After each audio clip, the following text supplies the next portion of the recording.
I'm just going to stop there at those two scriptures, thus far the scriptures. And I want you to turn to your neighbor tonight and just lean over to them and repeat these words. Say, neighbor. Oh, you all can say it better than that. Say neighbor. And overnight change is about to take place.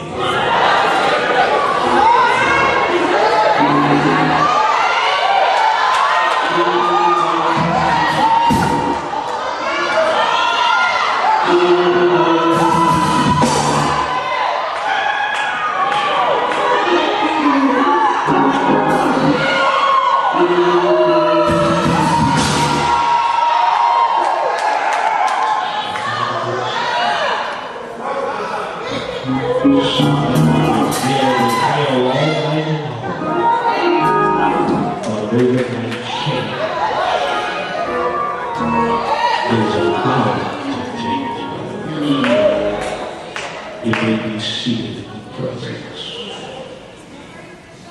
of the Lord God. The Lord would have me to share with this congregation of people tonight that He's about to do something supernatural for the ecclesia. The Lord would have me to share with you because He's transitioning the people of God from one place to another. And so therefore, He's about to do something that people did not think would happen in your life based upon your circumstances, based upon your failures of your past, based upon some things that you have endured, and even what you are faced with even right now. If we would be honest with ourselves, a lot of us would say that we are dealing with night situations.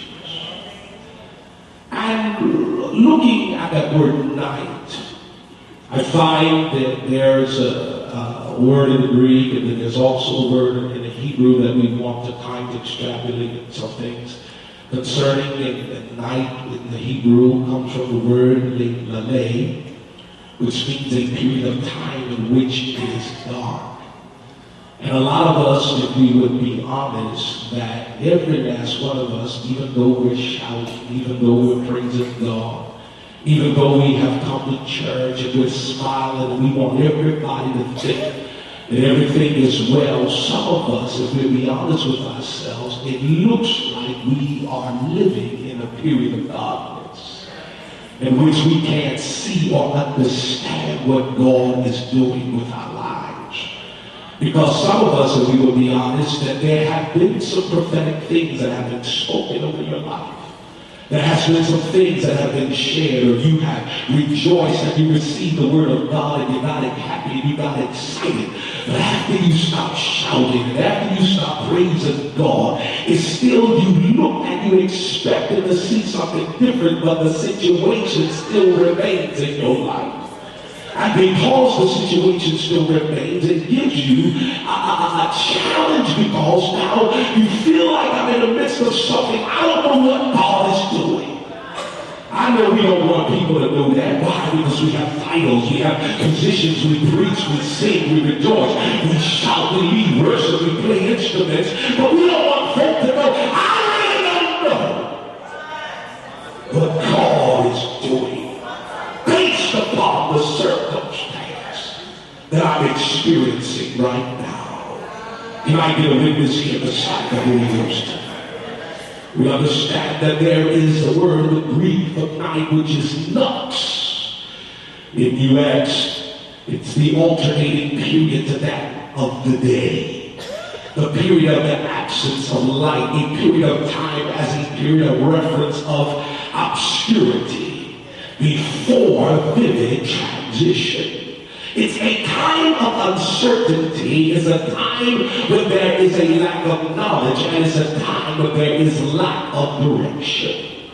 So when we deal with tonight, amen, somebody is getting ready to experience a overnight change because it seems like you are going around in circles. Somebody has a period of obscurity in their life where things just don't seem clear. I know what God is saying. I know what I'm expecting. I know what where my faith is. I know what I'm trusting Him for. But yet I can't see how God's going to do it based upon where I'm dealing with right now. God's getting ready to reveal some things to us tonight. I want you to understand that we must understand that there are 3 stages to our existence. You must understand that there are phases that we go through, and we often are challenged and tested because we are all in a state of becoming. I must share with you that every individual that's sitting under the sound of my voice, a lot of times we experience challenge and it seems dark and it seems like night in our lives. We don't understand what God is doing because we all are in a state of becoming. And the 3 stages, amen, that we are tested and challenged with concerning our existence. Number 1, we are challenged with who I was. Number 2, we are challenged with who I am. And number 3, we are challenged with who I shall be. It's very difficult sometimes for us to see the direction or understand what's going on in our lives because we are constantly wrestling with these things. We're wrestling with who I am.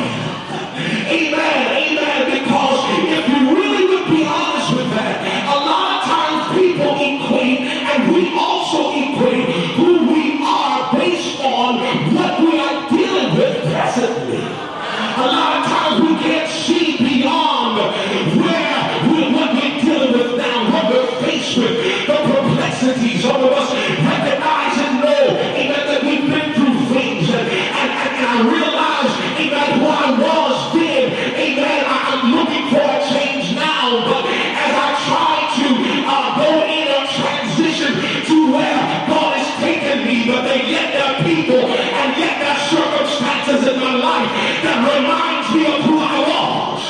Amen. Everybody sitting here, I know we got on the fineries if we look well now, but some of us, amen, we might be dressed up but yet messed up. Some of us have been through hell and high water, and we come through things that sometimes here it is, you're trying to embrace what the scripture says about you and what God is saying about you, but yet there are people that constantly try to remind you who you was. Amen. Rather embrace what God is trying to take you. And so we look at who I am and we equate who I am based on who we was, and we never move into who we shall be. Can I be a witness here? Beside the Holy Ghost. So we are we're struggling with the identity.